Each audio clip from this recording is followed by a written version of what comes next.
We've got Sasha Burlick, who works for the online advertising technology company, The Trade Desk. We've got Matt Kelly from Archant, where he's Chief Content Officer, and he also did the astonishing decision to launch a new newspaper 19 months ago and seems to have made a success of it.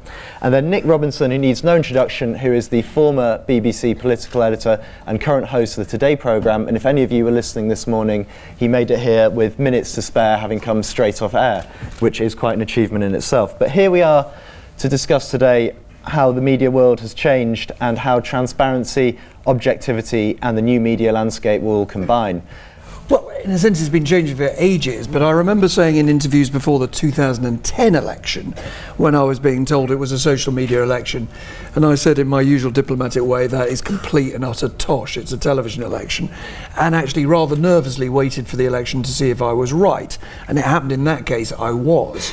The moment that I really realised is that when we got to 15 and then particularly 17, I suddenly thought, no, I am now wrong. It is no longer the case that this is dominated by television, which it had been throughout my adult life. In other words, social media was governing not only the pace of political reporting, not only where people got their information from, it basically had eliminated the news cycle entirely.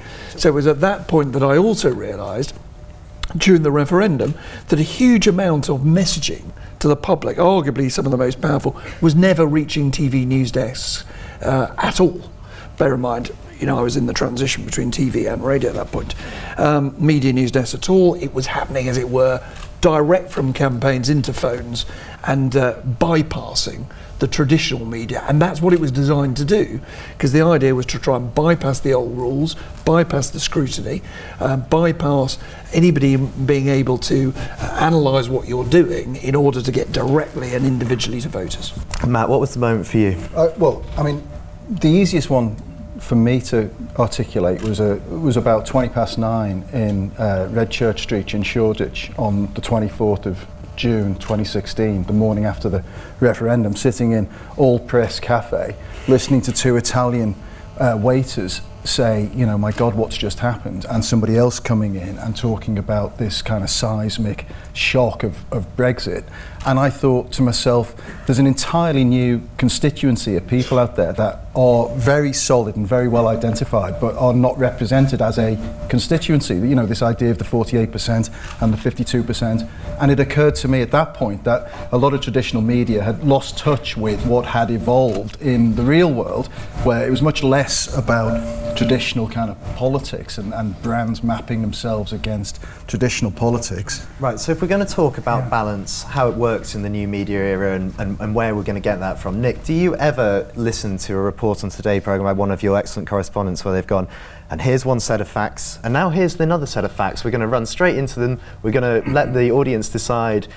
Is that what balance should be like, or should there be an attempt by the BBC to try and get a definitive truth on a story? Not only is it not meant to be like that, it isn't like that. Nobody can come up with a single example where it is ever like that. I'm going to use the word tosh again to get this conversation going. The biggest load of tosh is talked about balance, as if what the BBC do is get someone on to say black, get someone else to say white, and say you make your mind up. There is not a single example of that you can point to. We don't do it. We employ journalists to make assessments, we employ journalists to come to some sort of assessment and to try and help people to do it.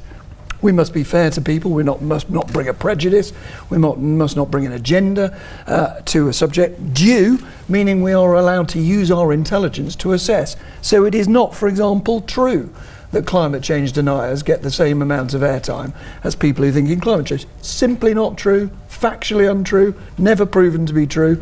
Occasionally, we do have people who will say things you don't like about climate change. We will, and we should, but we keep them in due proportion according to the science. Where it is different, and where Matt and friends may have complaints, is during an election campaign or the referendum campaign, we are legally, just to emphasise, obliged to take the two campaigns, legally constituted bodies, and to give them coverage. Matt, okay, you run the New European. It's not got any attempt to pretend to be an objective outlet. It is unashamedly pro-European. I would push back slightly on our attempt to, I mean, you don't feel any obligation. it's our version of the truth. Yeah. Okay, that's, I mean, you know, we talk about facts a lot. Nick talked about facts. You know, we talk about journalism, and you ask yourself, what constitutes journalism? Because I think the idea out there in the real world, again, is that journalism is a procession of facts, you know, and then there's analysis on top of that. And I think, actually, the analysis part constitutes maybe 99% of journalism these days. Maybe that's not an exaggeration. And Carl Bernstein's idea about, you know, trying to the best obtainable version of the truth, I think, is what we're all trying to do, but from a different perspective. So the New European's no different to that. Where I think we are unusual, perhaps, for a kind of liberal progressive media, which has a disease to feel like it needs to reach balance, you know, or reach other opinions. We don't feel that need. If you look at the media consumption, then media consumption is clearly moving towards getting news more and more from social media, getting news more and more from echo chambers, getting news more and more from algorithmic, optimized, opinion-making news channels. The problem is that now everyone is able to get a keyboard to create its own news, and this news will be shown in your echo chambers, where you made once the decision to just read liberal traditional media, or just conservative traditional media, or partisan traditional media. Then you go to your social media channels, to your user-generated content video sites, and then you're on this echo chamber, and then you get as well all this, and this is, and I think this is... Impartiality is a kind of restriction on freedom. You don't have it on print, you don't have it on online, you don't. So impartiality is artificial, legal construct by the state, it limits debate. I could make the argument against it, right? It's out of date now because there are no barriers to entry, there are no costs to entry as a new, into the marketplace of media, so let's let it go. My argument is people aren't making it mad in that explicit way, but it underlies a lot of the, please will you stop having Nigel Farage on the radio? Please will you stop making me hear Lord Lawson on climate change? Please will you? No, the answer is impartiality means hearing people you don't like saying things you don't believe in and allowing us to challenge them.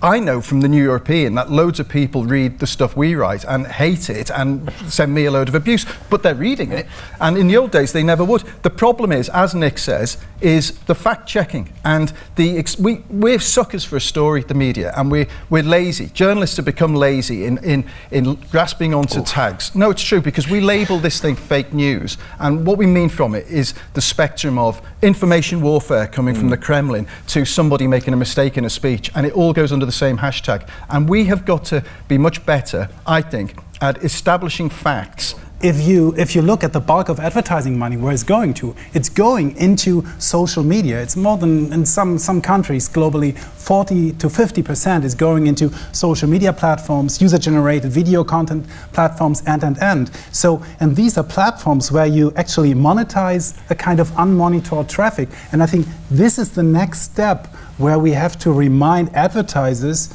that they can vote with their money, and it's the advertisers who actually make the decision if they want to fund uncurated social media content or if they want to fund quality journalism. We see the engagement Facebook delivers, and we ask ourselves, what are we missing as local media in the mix? We should be hugely dominant in our communities. Why aren't we? How can we transfer their learnings into what we do as local media? In the end, in this sort of crazy anarchic Wild West world, people will realise that they need to go to brands they can trust, because you simply don't have the time, the energy, or the mental resource to assess for yourself the truth or falsehood of individual stories. So in the end, you work out who you trust. And any decent brand, and that's the key for the BBC, has to say, double up on our core values, double up on what is important, stop panicking, and tell people what you stand for. Sasha, what do you think? I think, first of all, that social media channels will be defunded by advertising money. Therefore, they will dig deeper into how to make their platforms much, much more secure to attract advertising money again. But again, for that, first it needs to be defunded. The traditional media brands will be much, much stronger in the future, and this is something we already can see in the Edelman Trust Barometer. Matt, really quickly. Very quickly, I think you touched on it. I think there will be, in schools, I hope there will be much greater emphasis on political literacy, on media literacy, on citizenship, on responsibility.